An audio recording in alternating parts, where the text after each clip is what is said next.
dan membangun pusat pendidikan Islam serta akan menerima. Sempat dipertanyakan kenapa hukuman terdakwa Mukti Sulaiman lebih rendah dibanding ke terdakwa Ahmad Nasuhi di jero kasus korupsi pembangunan Masjid Sriwijaya Jilid 2 yang langrugi ke duit negara sebesar 116 miliar rupiah. Akhirnya terjawab di jero tuntutan jaksa penuntut umum, di mana menurut jaksa penuntut umum dari Kejati Sumsel, terdakwa Mukti Sulaiman sejak awal diperiksa sudah mengaju ke Justice Kobulator atau JC ke pihak penyidik sama penuntut umum. Dari pengajuan JC ini dewek, ternyata jero tuntutan sudah diterima pihak JPU. Tinggal nunggu proses dari majelis hakim, apakah diterima apa tidak. Ya, dengar kalau dari penilaian kami Pak Ahmad Nasuhi akan berbelit. Kalau Mukti tidak ya? Kalau Pak Mukti tidak, jujur, kooperatif. Baik uang pengganti kak? Ya, kena uang pengganti, karena mereka nggak menikmati ini hasil kejahatan. Hal ini pun dibenarkan oleh kuasa hukum terdakwa Mukti Sulaiman, di mana JC yang diajukan sejak awal sudah terbukti di persidangan. Terlebih di agenda pemeriksaan terdakwa di persidangan, terdakwa Mukti Sulaiman sudah membeber ke kasus ini ke persidangan secara lengkap. Hal ini yang buat JC pun diterima pihak jaksa penuntut umum.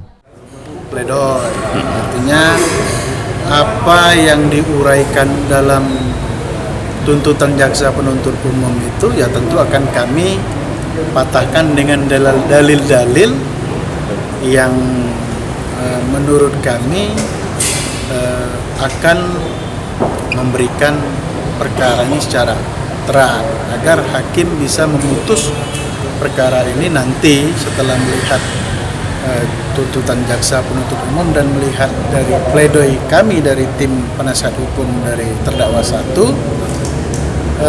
kiranya hakim bisa melihat ini secara terang dan memberikan putusan yang seadil-adilnya untuk klien kami. Kak, jika klien kita disebut tidak berbelit-belit dalam memberikan keterangan, bagaimana Kak menyikapi itu?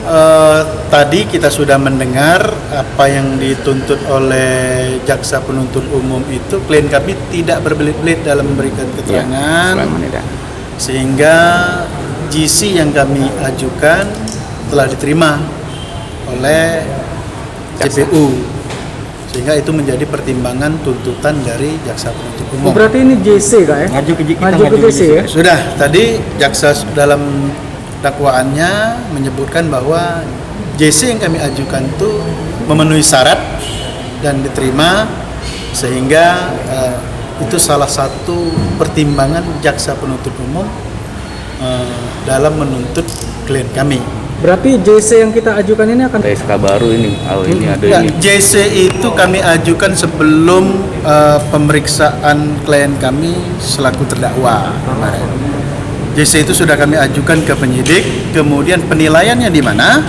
Ketika klien kami memberikan keterangan sebagai terdakwa di pengadilan.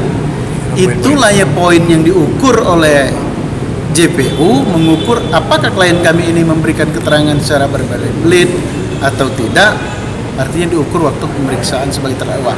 Tadi kita sudah mendengar syarat JC telah memenuhi syarat sehingga menjadi pertimbangan jaksa penuntut umum dalam menentukan tuntutan kepada klien. Habis tuntutan ini, JC dari terdakwa Mukti Sulaiman ini tinggal nunggu proses dari majelis hakim. Apakah JC dari terdakwa tetap diterima atau malah ditolak? Ditunggu pas agenda sidang putusan KG. Sri Febriandi, PAL TV.